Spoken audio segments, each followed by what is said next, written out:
कलाई को पकड़ लिया, लेकर के आई महलों के अंदर, पलंग पर बिठाया, चरण स्पर्श किए हैं।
पिया को बैठाया, चेहरे की तरफ देखा, पूछने लगी पिया क्या बात है?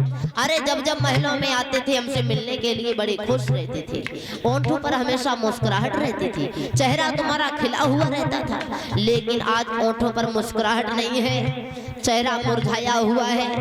क्या बात है महाराज, बोलो मुझे बताओ।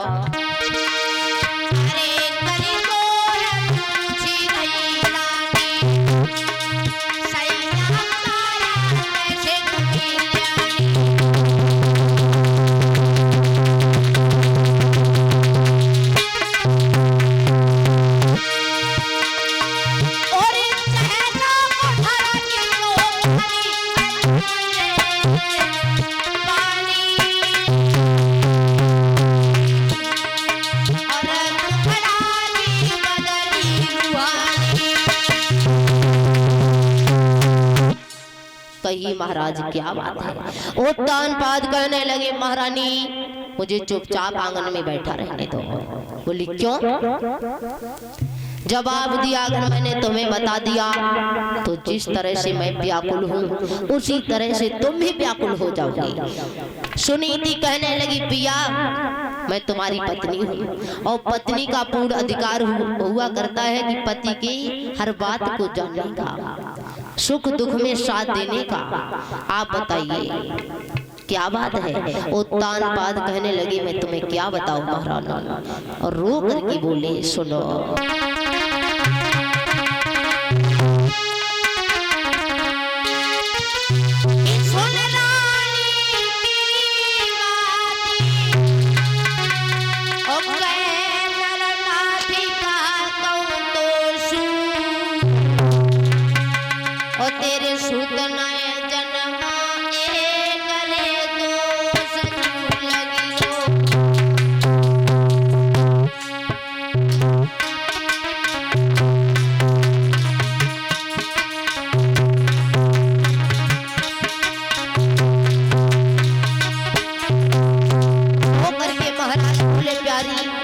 अगर हमारे तुम्हारे एक पुत्र हो जाता तो ये कलंक मिट जाता।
तान बाद कहने लगे प्यारी